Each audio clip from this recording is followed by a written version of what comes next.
Ini tentang bagaimana wudhu Ya, wanita ya. untuk rambut, Ustadz, yang rambutnya panjang gitu, Ustadz. Hmm. Karena kalau setahu saya, kalau laki-laki kan memang ada 3 riwayat Ya. ya, Ustadz ya. Ada wanita itu pakai jilbab, Ustadz.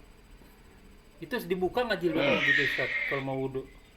Waktu sholat jamaah, tiba-tiba mic-nya buat imam mati gitu, Ustadz.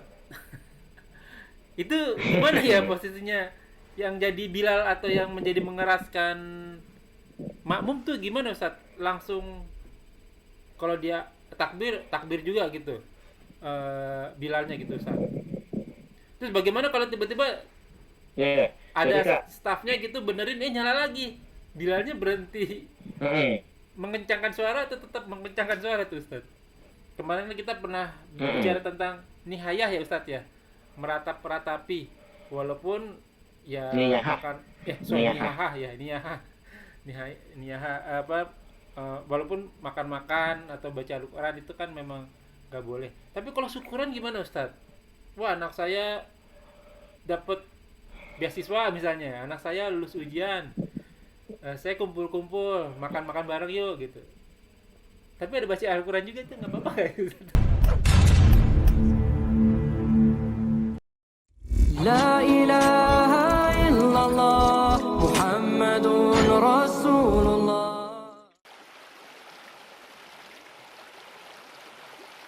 Assalamualaikum warahmatullahi wabarakatuh.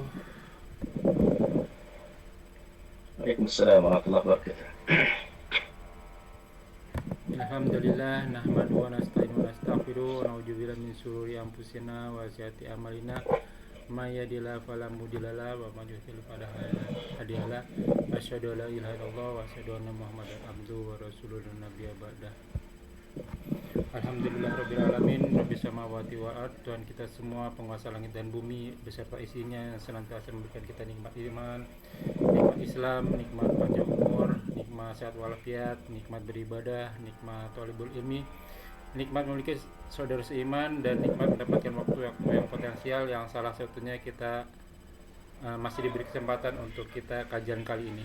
Salawat serta salam tak lupa kita haturkan kepada junjungan kita Habibina wa Nabina wa Rasulina Muhammad sallallahu alaihi wasallam.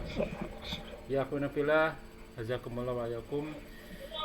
Masih kita bertemu kembali di channel Millennium Mengaji yang bekerja sama dengan Mahadar Ilmi yang dipandu oleh Ustadz Teguh Ashar. Kita masih membahas kitab Bulughul Maram, karya besar Ibnu Hajar Asqalani. Dan alhamdulillah kita masih dipandu juga oleh Ustadz Teguh Ashar Hafizullah yang telah hadir di antara kita. Semoga beliau diberi kesehatan, diberi kekuatan, diberi kemudahan rezeki, dan memudahkan segala urusannya. Selanjutnya mari sama-sama kita simak kajian kita kali ini. Bila ada pertanyaan seperti biasa ditanyakan di kolom komentar, dan insya Allah akan ditanyakan pada kesempatan dan waktu yang tepat. Semoga berguna bagi Ivanofillah, wabil khusus an al-fakir, juga kepada penuntut ilmu, thalibul ilmi, dan banyak kata untuk waktu dan tempat kepada gurunda. Tafadhol Mas.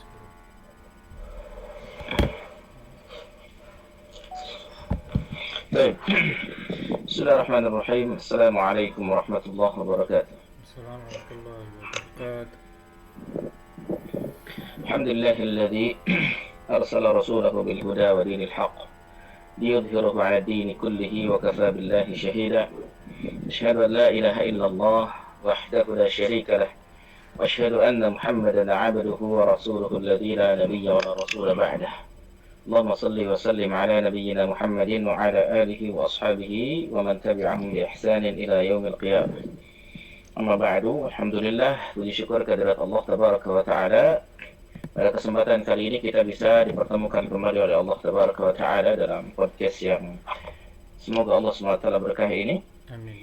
dalam rangka membahas kitab Bulughul Maram, yang mana kita sudah masuk ke hadis yang ke-600 lebih ya. Nah, Mas. Tentunya ini pembahasannya tentang masalah zakat, masih pembahasan zakat.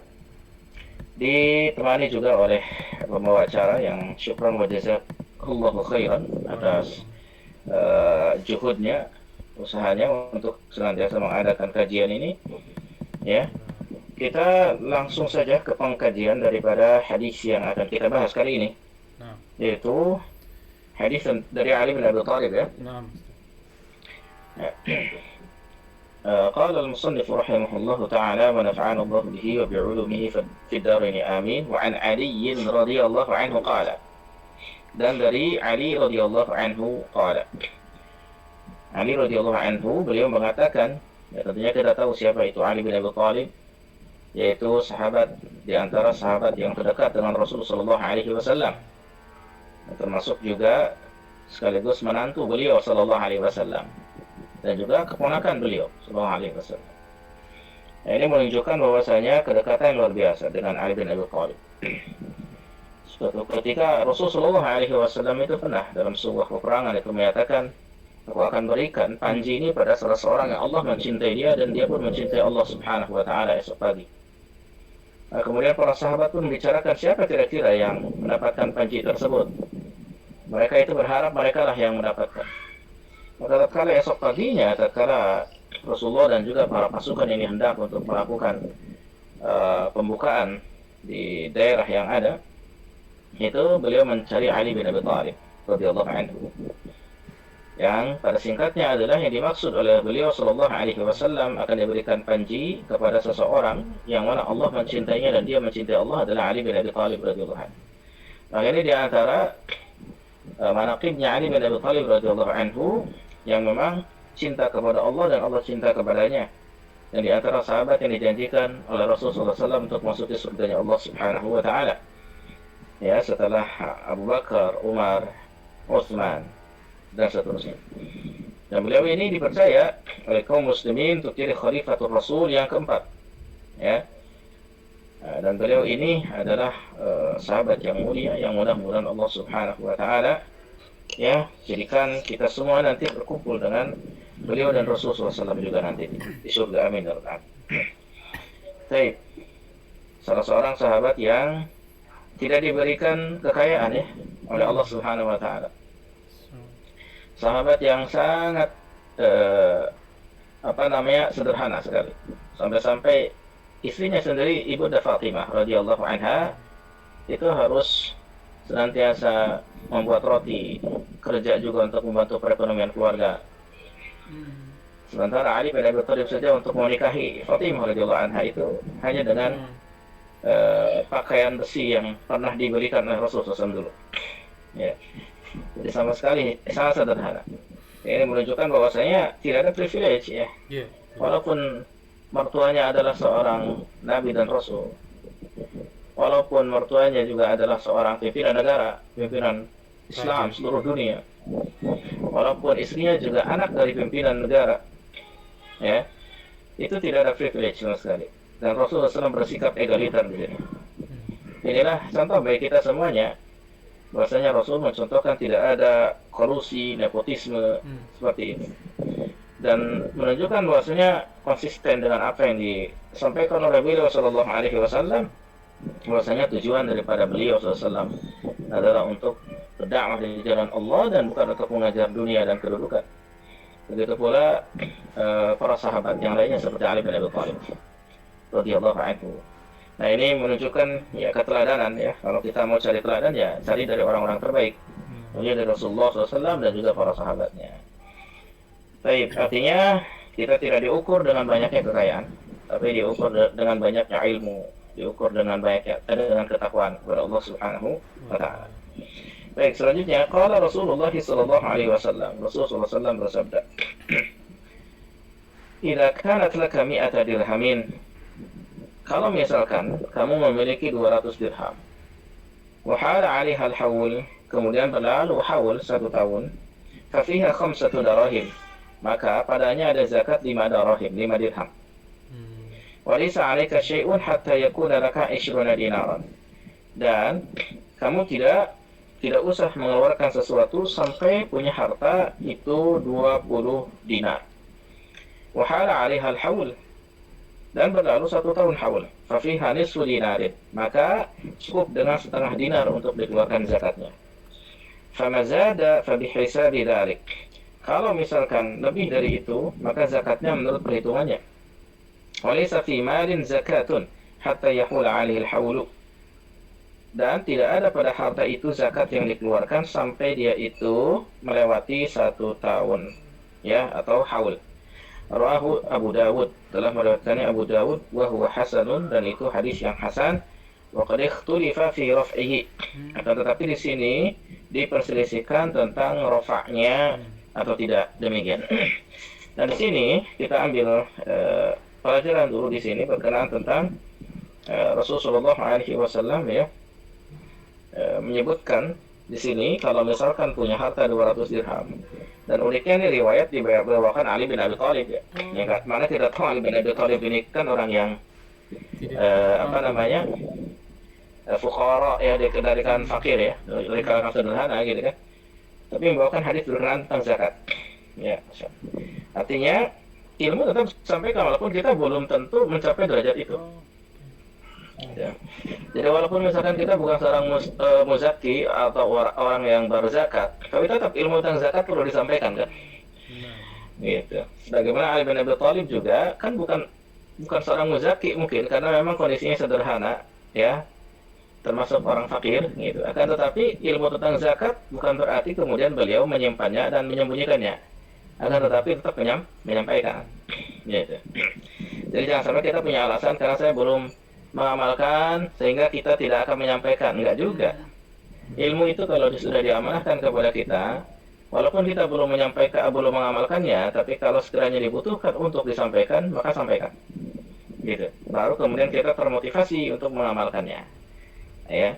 Jadi jangan sampai kemudian kita menyembunyikan ilmu tatkala memang dibutuhkan pada waktu itu. Baik. Itu pelajarannya, ya, diantaranya. Kemudian selanjutnya di sini kalau punya harta 200 dirham. Dirham itu kan dari warik itu perak, ya, fiddah. Jadi kalau ukuran perak itu 200 dirham. Kalau ukuran kita dikonversikan 595 gram, ya, ke gram, ya. Kalau gram itu 595 gram perak. Nah, itu kalau sudah sampai 200 dirham atau 595 gram perak, maka keluar zakatnya adalah 5 dirham. Berarti 5/200 itu berapa? Berarti berapa itu? 2,5%, ya. 2,5%. Kemudian selanjutnya, kalaupun tidak punya 200 dirham, itu sama dengan punya 20 dinar. 20 dinar, kalau punya 20 dinar berlalu 1 tahun, maka keluar setengah dinar. Berarti sama 2,5% juga, kan?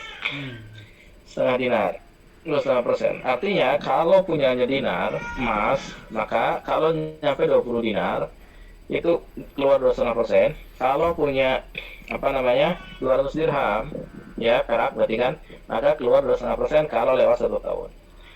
Sehingga aksentuasi daripada hadis ini penekanannya adalah lewat 1 tahun. Haul. Penekanannya ada pada haul. Jadi syarat untuk keluarnya zakat itu bukan hanya tercapai nisab, akan tapi harus tercapai haul, yaitu 1 tahun. Dan ini zakatnya zakat mal, zakat harta. Ya, berbeda dengan zakat pertanian. Kalau zakat pertanian kan yaumul hasadi, yaitu di hari panennya dikeluarkan. Kalau setahun 2 kali panen berarti 2 kali keluar, kan. Tapi kalau misalkan zakat mal setahun sekali, dan hitungannya harus dengan hijriyah, bukan dengan miladiyah atau syamsiyah, ya. Jadi kalau awal mula kita menyimpan harta itu adalah bulan, atau kita berzakat tahun ini misalkan adalah bulan Ramadan misalkan, maka nanti tahun depan Ramadan itu bayar zakat lagi, begitu, ya. Jadi berlalu 1 tahun, ya, dengan hitungan Qamariyah, ya, atau hijriyah, seperti itu. Baik, selanjutnya di sini, ya, dikatakan di sini walaysa fi malin zakatun, tidak ada zakat yang dikeluarkan pada harta hatta yahula 'alaihi al-haulu, sampai berlalu 1 tahun. Berarti kalau belum berlalu 1 tahun, maka tidak boleh untuk mengeluarkan zakat. Pada saat begitu belum tuh, ya. Kecuali kalau kita punya indikasi kuat, ya, punya indikasi kuat bahwasanya harta itu pasti nyampe gitu, apalagi sebelum haul aja udah nyampe Udah misalkan nyampe, iya, iya. nisabnya, Hmm. ya kan? Kemudian waktu itu lagi dibutuhkan banget ya Hmm. untuk Nah, bayar zakat karena misalkan sedang terjadi bencana lah ya seperti atau sekarang. sedang bagaimana kan gitu kan. Maka yang demikian sebagian ulama di zaman sekarang, zaman kontemporer itu membolehkan untuk mentajil. Tajil itu adalah menyegerakan untuk berzakat Oh. karena ada alasan tertentu itu, gitu kan? Ada alasan tertentu itu, maka dibolehkan menyegerakan. Sekiranya memang ada indikasi kuat, memang 1 tahun tuh pasti akan terkumpul. Wong setengah tahun aja udah terkumpul nih sob, misalkan, ya. Nah, jadi ada indikasi kuat bahwasanya pasti terkumpul lewat nisab. Maka sudah nggak apa-apa untuk mengeluarkan lebih dahulu karena kebutuhan yang mendesak daripada penerima manfaat atau penerima zakat tersebut atau para mustahik atau para asnaf tersebut. Nah, gitu ya. Dari sini ada penjelasan rawahu Abu Dawud, telah meriwayatkannya Abu Dawud, wa huwa hasanun, dan ini adalah hadis hasan. Dan hadis hasan itu adalah hadis yang sahih, hanya saja dari segi kedobitan atau kecermatan daripada periwayatnya itu ranking kedua gitu. Dari hadis yang sahih. Hadis yang sahih secara dat ya, secara ininya secara zatnya kan sahih itu ada dua, li dzatihi li ghairihi. Hasan ada dua. Hasan li dzatihi, hasan li ghairihi. Dari sini hasan itu 1 derajat di bawah hadis yang sahih, tapi termasuk hadis yang diterima, hadis yang sahih. Cuman bedanya ada di kecermatan perawinya. Jadi kalau misalkan hadis sahih itu, maka perawinya tersebut itu kalau menghadirkan hafalan itu secepat kilat gitu ya. Maka kalau hadis hasan itu dalam menyampaikan hadisnya, hafalannya itu ketika dihadirkan itu tidak secepat kilat, tapi hafal gitu. Nah, kira-kira begitu. Ya kalau yang tingkatan hadis dari sahih periwayatnya itu ya kalau ada ratusan ribu hadis juga kayak baca Al-Fatihah gitu. Ya. Kalau yang kalau yang periwayat hadis sahih ya. Kalau periwayat hadis hasan ya tentunya ratusan ribu atau puluhan ribu hadis itu ya mungkin kayak baca Al-Baqarah lah gitu ya. Atau kayak baca surat panjang gitu kan. Artinya agak lama dibandingkan yang periwayat hadis sahih gitu loh. Kalau misalkan ini. Kalau yang periwayat hadis sahih mah ya ditambul itu apa di bahasa Indonesia ya. Jadi nggak ada jeda juga bisa mereka itu baca hadis tanpa melihat itu ya, saking hafalnya. Kan luar biasa. Dan itu dengan sanadnya gitu ya, sanad, matan, rawi kan. Nah, ini. Nah, Ustaz, ini perawinya kan Ali ini Ustaz deh. Perawinya Ali radhiyallahu an. Ini perawinya Ali. Ini sahabat yang meriwayatkan Ali bin Abi Thalib radhiyallahu anhu. Jadi nanti jalur sanadnya itu melalui Ali bin Abi Thalib gitu. Sahabatnya, dari kalangan para sahabatnya. Gitu. Ya. Kemudian di sini yang meriwayatkannya Abu Dawud ya, rawi yang tentunya rawi terakhirnya di sini yang menuliskan hadisnya adalah Abu Dawud gitu. Ya, Abu Dawud ini tentunya masih muridnya Imam Ahmad dan masih muridnya Imam Bukhari. Dan Abu Dawud ini tentunya salah seorang perawi hadis terkenal dari 6 atau 9 kitab hadis terkenal ya sebagai rujukan umat Islam semuanya, dan menepati tentunya adalah kalau penyebutan itu setelah Bukhari, Muslim itu adalah An-Nasa'i, Abu Dawud ya, kalau dari sisi kesahihan ya.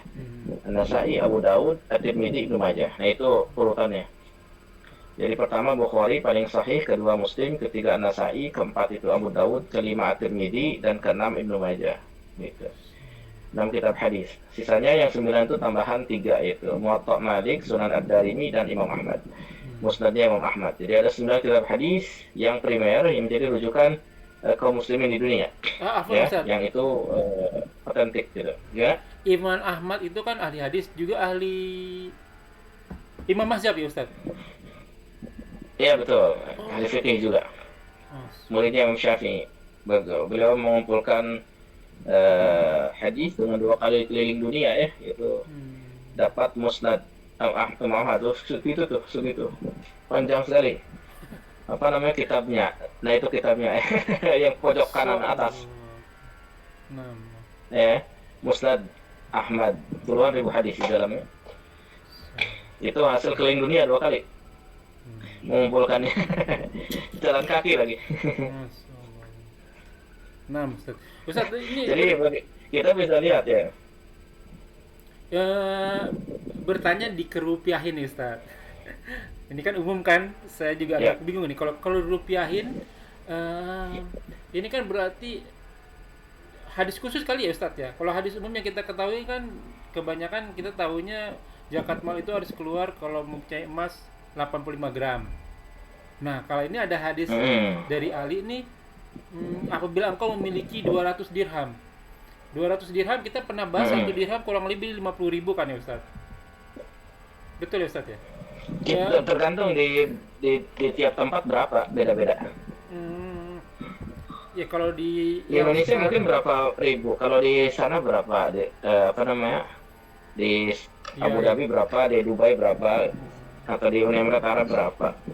Oh, Beda gitu. tentunya dengan Indonesia kan. Karena kalau di sini Sesuaikan dengan yang berlaku. oh gitu. Karena di sini dirhamnya dirham kayak mata uang rupiah Ustadz.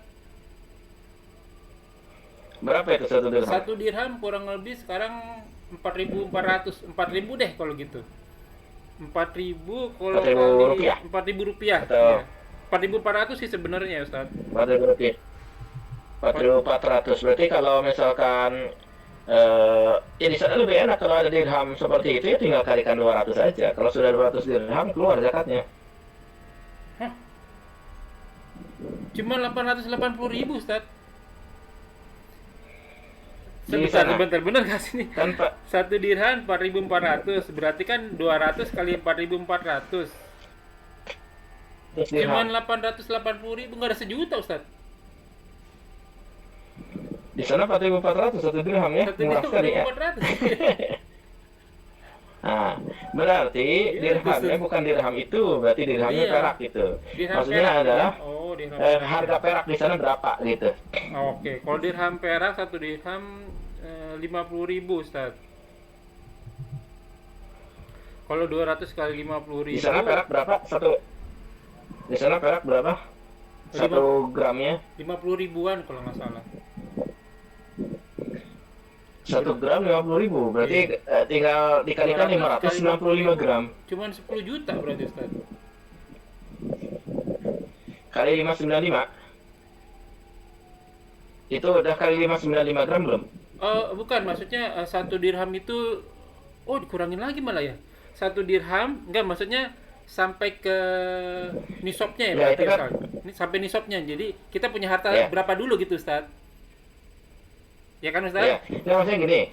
Ini kan itu 200 dirham itu bukan dirham perak berarti. Kalau yang ada di sana dirham hanya sekedar penamaan untuk mata uang kan? Enggak Ustaz. Jadi Nah, kalau sementara yang dimaksud dibuat ke perak, satu dirhamnya itu 50.000. Satu peraknya itu 50.000 rupiah. Kalau di satu perak 50.000. rupiah. Berarti Oke, kalau 1 gram ada itu ya berarti ya? iya 1 gram ya? Berarti kalau misalnya 200 kalau- gram, benar nggak sih Ustaz? 200 gram Bukan, kali bukan. 50.000. Bukan 200 gram. Oh, 595 kalau ke gram. 595 gram ya Ustaz. Iya, 595 gram. Jadi 200 dirham itu sama dengan 595 gram. Iya, betul. Oke. Ini masuk akal baru nih. 595 gram kali 50.000 kurang lebih 29.750.000, 30 juta lah. Berarti kalau udah 30 juta Nah, setelah segitu. 1 tahun baru bisa keluar zakat malnya gitu Ustaz ya. Keluar. Ya, betul. Keluar zakat malnya, betul. Nah, Nah, gitu. Itu berarti dirham yang di sana sekedar penamaan mata uang, berarti Iya. bukan bagian daripada konversi perak gitu. iya. Karena kalau ke dinar Sementara yang itu, dimaksud di hadis itu perak asli. karena kalau ke dinar itu Kalau di sekarang- hadis itu dirham yang dimaksud Iya. Kalau jadi sementara kalau di hadis itu ini gitu. kalau di hadis itu mengacunya kepada dirham yang kalau dirham itu udah pasti perak gitu. Kalau di hadis itu. Oh, iya. Ya, dirham itu udah pasti perak gitu. Kalau dirham yang sekarang zaman sekarang itu belum tentu perak. Mata uang Bisa jadi betul. itu hanya penamaan buat mata Betul. uang aja gitu kan, Iya, iya, iya. buat transaksi aja gitu. Kalau dinar pasti emas kalau di hadis Hmm. gitu. Kalau sekarang mungkin dinarnya beda kayaknya deh. Hanya sekedar namanya aja Iya, dinar sudah itu. nama. Kalau Iya. kemarin nanya-nanya karena bukan, aduh mudah-mudahan nggak dia ya, maksudnya supaya supaya gampang hitungnya gitu gitu Ustadz. Kan ini selain 200 dirham 20 dinar. Nah, satu dinar waktu itu pernah nanya-nanya, satu dinar itu kurang lebih satu dinarnya harganya 7.500.000 kurang lebih ya. Mudah-mudahan mungkin sekarang udah berubah kali, lebih naik lagi.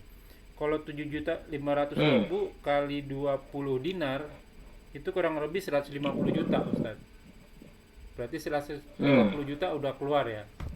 Kalau udah satu tahun, udah Iya. udah 1 tahun ya. Oke, oke, Tuh. oke. Ya. Kalau di data ini maksud itu adalah emas gitu kan. Oh ya, dirham harus nanya lagi ya, dinar. Nah, benar. Karena satu dinar kurang lebih 4 sekian 4,25. gram emas. Iya, 4,25 ya, benar-benar. Ya, 4,25 gram. 4,25 gram. Jadi kalau misalkan itu memang sudah ditentu, memang satu dinar di sana itu memang setara dengan 4,25 gram emas, berarti enak ngitungnya, tinggal Iya. dikalikan aja 20 kan begitu. Iya, iya, benar.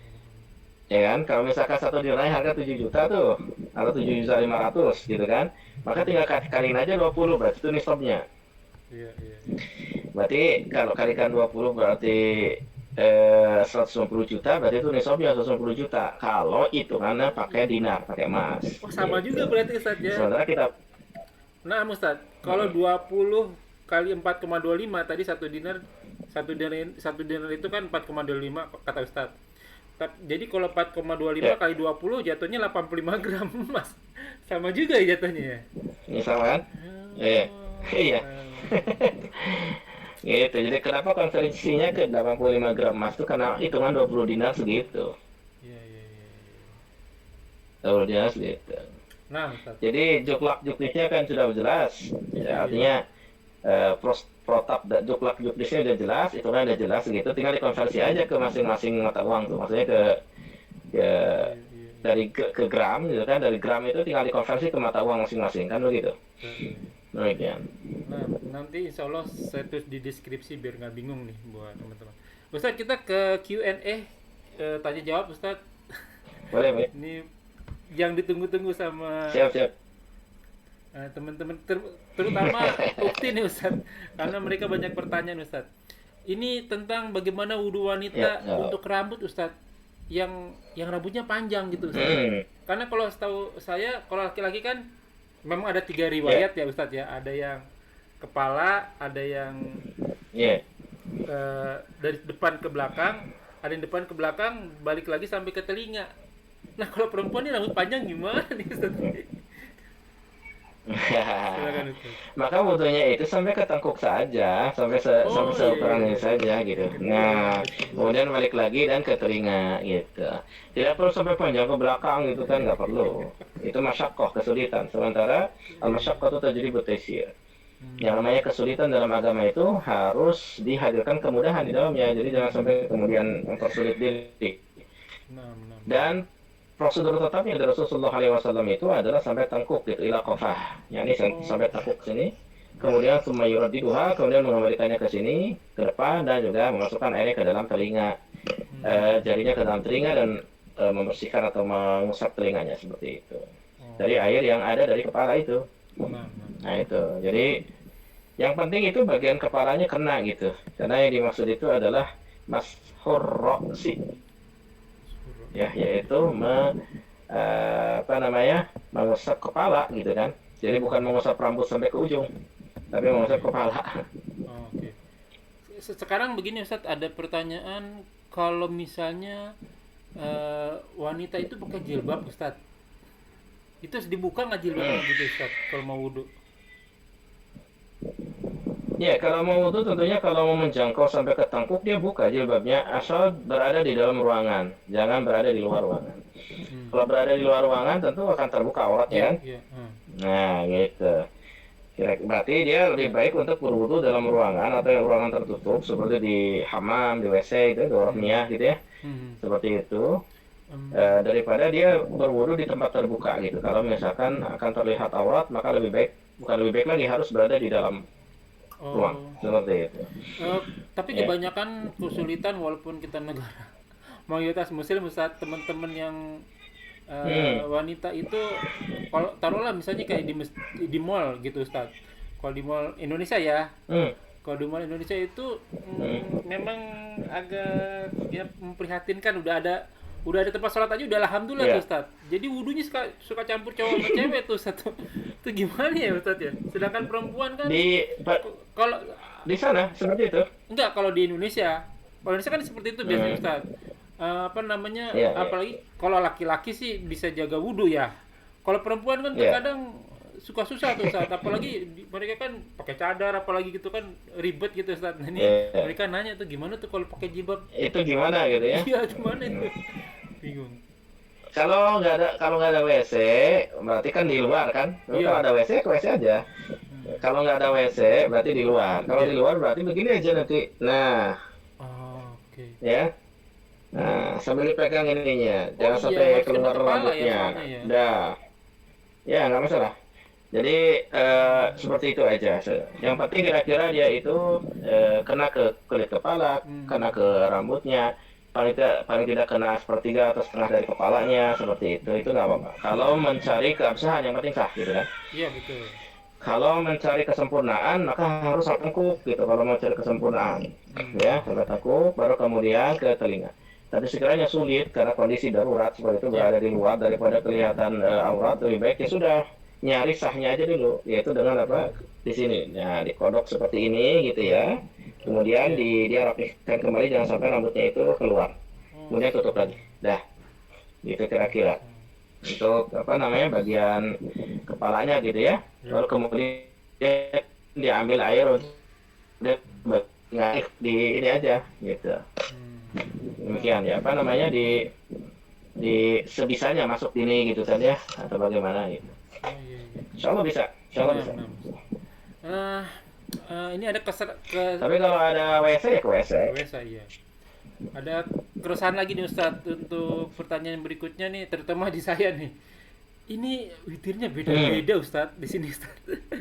Witirnya beda, Apa ya? Ustadz. Zikirnya? Sholat witir. Ini kita mau Ramadan nih, Ustadz. Oh witir. Jadi witirnya Ya. versi mereka itu memang 3 rakaat ya, 3 rakaat. Tapi di rakaat yang kedua apa ketiga ya. Jadi habis dia baca Al-Fatihah, baca surat, ruku, bangun, itu lagi, Ustaz, baca surat, baca Al-Fatihah, baca surat lagi. Itu beda gitu, Ustaz. Nah, waktu ada dari itu kalau nggak salah dari bangsa Pakistan. Nah, tiba-tiba yang berikutnya itu dari bangsa Mesir, di sholat sama kayak kita nih, Ustaz nih. Sholatnya 3 rakaat, nggak pakai tasyahud awal. Terus yang Pakistan bingung, dia bilang, kok kamu ini beda apa namanya sholat witirnya. Lah, kita juga bilang beda kamu gitu ya kan. Saya baru pertama kali lihat begini, orang Pakistan juga bilang begitu. Ini juga baru pertama kali kita lihat kamu kayak begitu. Nah, maksud saya waktu kita ngebahas tentang buat fadilah barang siapa yang sholat bersama imam, maka dia seolah-olah kan semalam suntuk. Nah, masalahnya kalau misalnya beda sholatnya ini gimana nih, Ustaz? Apalagi maaf ya, Ustaz. Jadi tadi witir yang pertama orang Pakistan itu. Iya. Nah, karena Witir muter nih, pertama. Ustaz. Imamnya muter nih kadang. Nah, pas giliran saya Gitu. kan, wah, daripada beda, pas witirnya saya mundur biar kalian lainnya jadi sholat witir barengnya. Cuman kan saya nggak dapet sempurna gitu sholat tarawih sama witirnya tuh, Ustaz. Gimana tuh kalau sholat witirnya beda tuh, Ustaz? Tadi gimana yang Pakistan itu, yang beda itu yang Pakistan. Iya. Yang di Pakistan. Pakistan. Jadi dia itu setelah ruku, Habis dia ruku, berdiri lagi, baca surat lagi gitu. Oh, sholat Al-Fatihah terus baca surat lagi gitu, Ustaz. terus ruku yang kedua, itidal, terus sujud, gitu. Berarti dalam satu rakaat itu 2 kali ruku gitu maksudnya? Khusus yang buat terakhir kalau nggak salah Ustaz, khusus yang rakaat ketiganya. Jadi ada. Oh gitu, jadi cuma ada. Besok mungkin saya videoin kali ya. Nah, Nah, beda itu mungkin harus beda. Tapi kalau misalkan ini, kita lihat dari demografinya aja deh. Iya. Kalau misalkan orang-orang Pakistan seperti ini, biasanya itu fikih yang diambil itu fikih Hanafi gitu. Iya, betul. Pakistan, kemudian ada India gitu kan, dan Balkan itu fikih Hanafi, Turki fikih Hanafi itu. Biasanya demikian. Sementara kalau negeri-negeri Teluk itu biasanya kalau nggak Hanbali Maliki ya. Kalau Saudi di apa Ustaz? Mesir itu kebanyakan Syafi'i, kemudian Maliki gitu kalau di Mesir ya. Jadi masih hampir sama dengan kita sebenarnya kalau di Mesir mah masih ada sama lah. Tapi kalau di daerah timur itu, maksudnya di daerah seperti Pakistan, India, Bangladesh dan lain sebagainya seperti itu mereka Hanafi. Dan Hanafi itu amin aja nggak dikerasin kan dia. Iya benar Ustaz. Padahal dia jadi imam ya. Baca aminnya nggak? Tasawufnya juga cuma segini sekali doang gitu kan. Iya. Ada beda lah. Ya memang itu Hanafi, memang fikihnya Hanafi. Jadi ya mungkin saja terjadi perbedaan itu mungkin karena di fikihnya seperti itu gitu. Ya, di fikihnya seperti itu. Nah, kalau begitu kalau kita Demikian. jadi Kalau kita jamaah lihat dari asalnya. kita tetap ikutin imam gitu Ustaz. Kalau kita jadi imamnya kita sesuai dengan yang kita yakini aja sebagai berdasarkan hadis Nabi SAW aja. Dalam artian kita menginterpretasi hadis Nabi SAW itu dengan apa yang kita pahami, itu caranya seperti itu gitu kan. Ya sudah, kita sesuai dengan apa yang kita yakini aja. Mereka ngikutin karena makmum tugasnya hanya ngikutin imam. Begitu juga saya, misalnya kalau saya jadi makmum, ikutin imamnya yang model seperti Iya, itu. ngikutin. Ngikutin. Oke. Ngikutin juga. Pertanyaan berikutnya gini Ustaz, Gitu. witir boleh nggak sih 2+1? Siap. Maaf ya kan, Boleh, kebanyakan di Indonesia seperti itu Ustaz. Boleh gitu, witir 2 rakaat dulu, habis itu. Boleh, 21 boleh. Bukan, maksudnya Boleh, 2. boleh dipisah, boleh digabung. Oh gitu. Dipisah misalkan 2 rakaat dulu, kemudian 1 rakaat, gitu kan? Nggak apa-apa. Mau langsung 3 rakaat juga nggak apa-apa. Karena tujuan akhir witir itu yang penting akhirnya ganjil itu. Oh gitu. Nah, itu jadi sholat witir itu sholat yang akhirnya ganjil gitu. Hitungan akhirnya ganjil. Jadi Nabi SAW itu kalau melaksanakan sholat witir kadang 2 rakaat dulu sampai 10 rakaat, baru kemudian nambah 1, gitu kan? Kemudian kadang beliau itu sholat 8, baru kemudian nambah 3. Kadang beliau itu sholat 10, nambah 3, gitu. Kayak gitu, jadi witir itu yang penting akhirnya adalah ganjil gitu. Oh, boleh dipisah gitu Ustaz ya?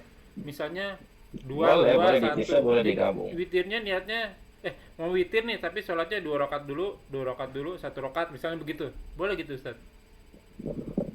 Boleh. Karena ada. Boleh. Yang penting akhirnya ganjil gitu. Oh, karena saya dengar kan banyak tuh, itu niatnya bagaimana tuh? Ini mau sholat witir 2 dulu, tapi nanti tambah 1 ya gitu. Niat. Enggak, itu satu rangkaian witir itu masuknya kategorinya. Dan niat itu niat itu nggak dibahasakan. Niat itu al-qasd. Qasd itu memaksudkan kan. Kalau niatnya dibahasakan, saya sholat 2 rakaat dulu, itu bukan niat namanya, itu baca niat namanya. Oke. Oh gitu. Ya. Jadi kalau di dalam hati mengatakan saya niat 2 dulu, baru nanti satunya belakangan, itu namanya baca niat, bukan berniat namanya. Oke. Selanjutnya begini Ustaz. Apa Ustaz? Kalau di Indonesia kan suka disebut tuh mau taraweh. Ya walaupun kalau di sini kan dia langsung berdiri aja tuh Ustaz, udah tahu, sama-sama tahu gitu taraweh. Tapi pas giliran witir nih bingung nih. Ini taraweh apa witir nih? Taraweh apa witir nih? Kalau di Indonesia kan soli sunatan taraweh jami' rahimakumullah biasanya gitu kan, atau soli sunatan witir disebut gitu ya kan. Di sini kan nggak disebut nih Ustaz. Ini kalau beda niat nggak apa-apa ya Ustaz. Ya kirain masih apalagi yang masih bukan. masuk tiba-tiba ternyata udah 8 rakaat nih. Maksudnya udah rakaat yang ke-8 nih. Pikir dia masih 6 nih, berdiri lagi kan, kirain tarawih kan. Ternyata witir tuh. 3 rakaat tuh enggak apa-apa gitu. Ustaz. Ikutin imam aja gimana itu, Ustaz? Ikutin imam aja. Dia kalau misalkan ternyata witir, ya ikuti imam witir, berarti seperti itu. Kalau misalkan nanti tinggal dia nambah kurangnya berapa. Witir itu nggak harus di akhir ya. Iya. Yang penting nanti ujungnya itu tetap ganjil hitungannya. Jadi witir itu bisa di awal, bisa di tengah, bisa di akhir, tergantung. Cuma yang lebih afdol tentu ya kalau dalam satu kesatuan ya di akhir gitu kan. Cuman posisinya kalau dia itu masbuk, otomatis kan bisa jadi dia itu ngikut imam witir gitu. Iya. Oke. Iya kan? Tapi kemudian kalau dia masih kurang tinggal nambahin aja. Yang penting jangan ganjil, kan udah diganjilin. Kalau udah melaksanakan witir berarti udah ganjil kan. Nanti kalau mau melaksanakan salat tagih itu jangan ganjil, harus genap supaya tetap posisinya ganjil Apapun di sholatnya, malam Ustaz. tersebut. Maksudnya ini malam nih mau mulailah, tapi witirnya di awal nih, awal waktu. Nanti bangun tahajud tuh sholat tahajud. Oke, kalau satu ini nggak masalah ya, 2 rakaat misalnya gitu. Mau nambah witir lagi, boleh gitu, Ustaz? Atau enggak? Witirnya udah tadi di awal. Kalau witirnya sudah di awal, maka nanti malam itu cukup sholatnya tahajud aja genap, tidak boleh ganjil. Karena kalau ganjil nanti posisi akhir hitungan dalam semalam tersebut, kalau nggak ganjil gitu, genap gitu ya, maka tidak tercapai witir. Iya. Demikian. Sementara kita diperintahkan untuk mewitirkan, mengganjilkan dalam semalam itu. Nah. Jadi ija'alu akhira salatikum al-witro. Jadikan salat akhir kalian itu witro, maksudnya adalah jadikan ganjil, akhir hitungan salat kalian itu ganjil gitu. Iya. Ya gitu. Jadi tatkala salat witirnya itu berada di awal, maka nanti di akhir jangan diwitirkan lagi. Nah, gitu supaya tetap dalam keadaan witir. Atau ganjil. Gitu. Selanjutnya Ustaz, ada pertanyaan ini Ustaz. Waktu sholat jamaah tiba-tiba mic-nya buat imam mati gitu Ustaz. Itu gimana ya posisinya? Yang jadi Bilal atau yang menjadi mengeraskan makmum tuh gimana Ustaz? Langsung kalau dia takbir juga gitu. Bilalnya gitu Ustaz. Terus bagaimana kalau tiba-tiba ada stafnya gitu benerin nyala lagi. Bilalnya berhenti mengencangkan suara atau tetap mengencangkan suara tuh Ustaz?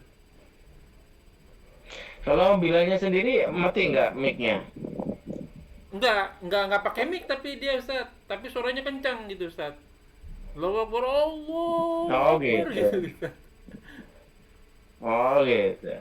Jadi kalau misalkan mic-nya mati dan dekat ke amplinya atau dekat ke apa bisa dibetulin seperti itu, maka salah satu dari makmum atau DKM itu ya dia betulkan. Dia betulkan, habis itu dia balik lagi gitu. Nah ini dia waktu betulkan. Atau kalau ada mic cadangan, dia kasihkan mic cadangan itu ke imamnya, set gitu kan. Habis itu dia balik lagi ke barisan, ke soft. Kayak gitu.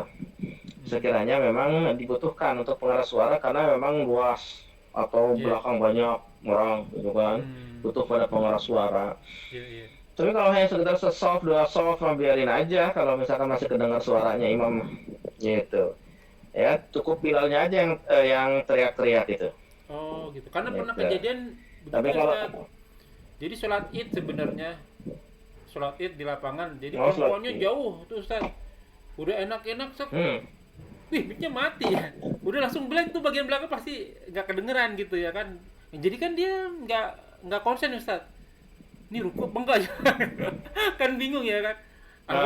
Salah satunya anak yang teriak. Maksudnya padahal saya bukan di barisan yang dekat imam gitu Ustaz. Aduh, ini saya ini aja istirahat karena saya mikir ini orang pasti nggak khusyuk nih.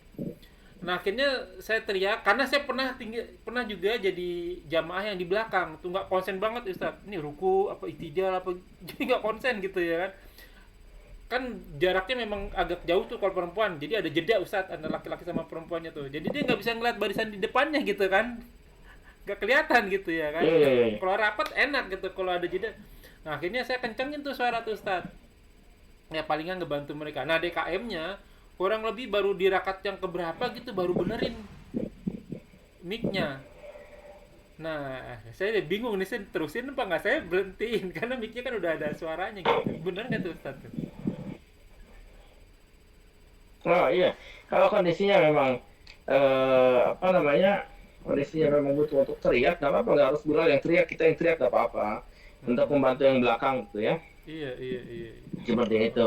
Kalau suara Bilalnya nggak kedengeran gitu kan, udah kita yang teriak, paling belakang dari laki-laki ini kita teriak, dari akhwat biar kedengeran, nggak masalah seperti itu, untuk membantu suara apa namanya Bilal ya. Iya. Tapi kalau suara Bilal udah terdengar cukup, nggak apa-apa, suara Bilal tetap diteriakkan dengan keras, kencang. Kalau sekiranya jauh untuk memperbaiki atau belum juga diperbaiki oleh pihak DKM atau panitia gitu ya. Iya. Nah, karena dia nggak ngerti, panitia diam aja gitu Iya, misalkan. Akhirnya ya Bilalnya kerasin berarti suaranya, ya teriak dia. Kalau kira-kira nggak kedengaran juga Bilalnya, maka bantu sama yang lain nggak apa-apa, soalnya teriakan supaya kedengar sampai belakang gitu. Iya karena Karena akan kacau itu. Iya. Kalau nggak gitu nggak akan kacau nanti. Iya, karena Sangkanya belum ruku, sangkanya masih ruku, ternyata udah sujud gitu. karena kan Ahwan Ustadz ya memang ya ini salah satu tujuan saya apa namanya buat channel kayak seperti ini Ustadz, tanya jawab tuh banyak yang kurang mengerti gitu Ustadz. Ya termasuk saya juga gitu Ustadz. Iya. Karena suatu ketika lagi sholat id jebret nih Ustadz ya. Imamnya meninggal Ustadz. Imamnya meninggal. Iya lah.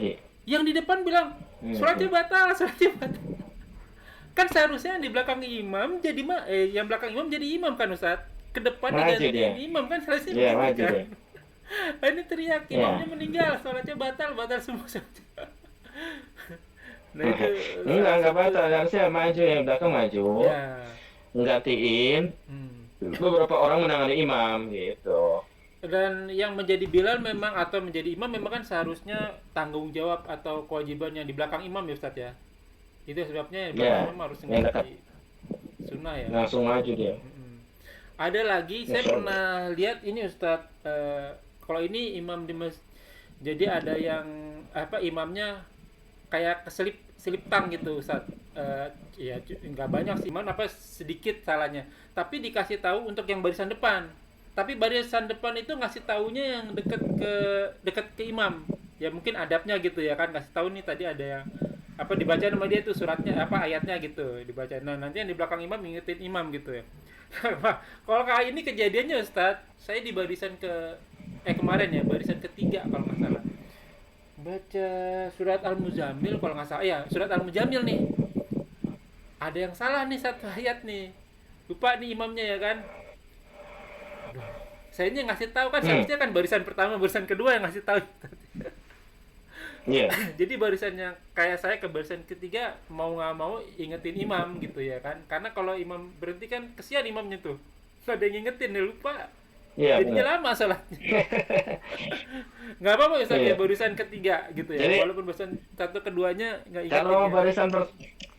Kalau barisan satu dan keduanya konsen, dia nggak ngingetin ya sudah nggak apa-apa. Sekiranya tidak banyakan yang ngingetin nggak apa-apa.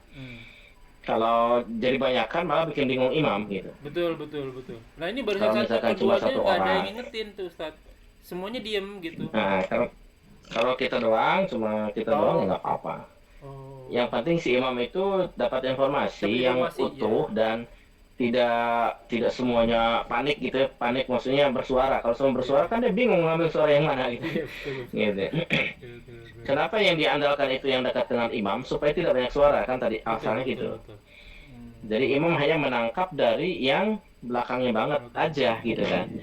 Nah itu yang jadikan patokan oleh imam kan. Sementara yang bagian belakangnya itu nggak bersuara karena dia juga lupa mungkin. Maka ya tentunya kita ingetin gitu. Oke. Demikian. Nah, Ustadz, ini pertanyaan terakhir deh, Ustadz ya. Nanti nyambung lagi. Kalau misalnya gimana ya, syukuran gitu, Ustadz. kemarin kita pernah bicara tentang nihayah ya Ustadz ya, meratapi walaupun ya Niyahah. makan Niyahah. niyahah apa walaupun makan atau baca Al-Quran itu kan memang nggak boleh. Tapi kalau syukuran gimana Ustadz? Wah, anak saya dapat beasiswa misalnya, anak saya lulus ujian, saya kumpul-kumpul makan bareng yuk gitu. Tapi ada baca Al-Quran juga itu nggak apa-apa ya Ustadz? Gimana tuh Ustadz? Nggak usah Quran segala. Kalau misalkan ini langsung aja makan-makan nggak masalah. Oh, Gitu. Ngundang teman-teman Masak makan-makan. Quran gitu, Ya Ustaz, makan-makan nggak lah. apa-apa ya? Kenapa ini? Alhamdulillah nih anak saya nih. Nggak masalah kalau sekedar itu mah. Tapi kalau ada ritual-ritual tertentu justru malah masalah. Ya. terkadang ada request begitu tuh Kalau Ustadz. nggak ada ritual. Ada requestnya begitu Nah, Ustadz. jadi cukup undang aja. Kayak siapa namanya Umar bin Khattab tuh ya. gimana, Ustadz? Khatam hafalan dan amalan surah Al-Baqarah itu menyembelih unta ya, kemudian dibagikan tuh ya, ajak makan bareng, makan daging unta kayak gitu ya kan, sebagai bentuk syukur kepada Allah Subhanahu wa taala. Nggak apa-apa, tapi nggak ada ritual tertentu gitu, hanya sekedar motong, masak, makan gitu kan. Atau baca doa gitu, Kayak gitu. enggak Ustadz? Baca doa gitu. Nggak ada. Enggak ada. Nggak ada. Enggak ada tuh Hanya enggak. sekedar Enggak boleh gitu Ustadz. nggak ada dan nggak usah, nggak boleh. Bisa jadi nggak boleh kalau itu tambah-tambah itu jadi bidah jadinya. Karena ada ibadahnya seolah-olah ya Ustadz ya. Iya, soalnya ada ibadahnya gitu. Walaupun doa sekalipun enggak ada gitu. Enggak ada ya. Iya. Benar. Gitu. Syukron. Apaan? Ya, insya Allah nanti kita sambung lagi ya Ustadz. Kalau nggak Siap. banyak itu banyak urusan nih Ustadz nih.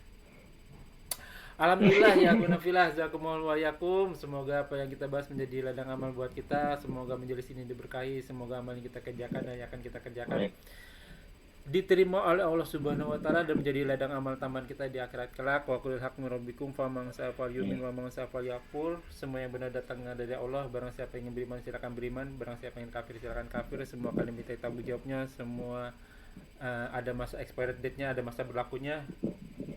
Kuluman aliyafan, semua akan binasa. Dan sabda Rasul kita, umur umat kita tidak jauh dari 60 sampai 70 tahun saja, maka hisab pada diri kita sebelum kita dihisab olehnya. Semoga segala kesalahan kita dimaafkan, diampuni dan diganti pahala yang berlipat-lipat ganda dengan kemahamurahannya. Wallahu a'lam bishawab. Kita tutup dengan kafaratul majelis. Subhanakallahumma wa bihamdika asyhadu an la ilaha illa anta astaghfiruka wa atubu ilaik. Wa akhiru da'wana walhamdulillahirabbil alamin. Wabillahi taufiq wal hidayah. Wassalamualaikum warahmatullahi wabarakatuh. Waalaikumsalam warahmatullahi wabarakatuh. Jazakallahu khairan. لا إله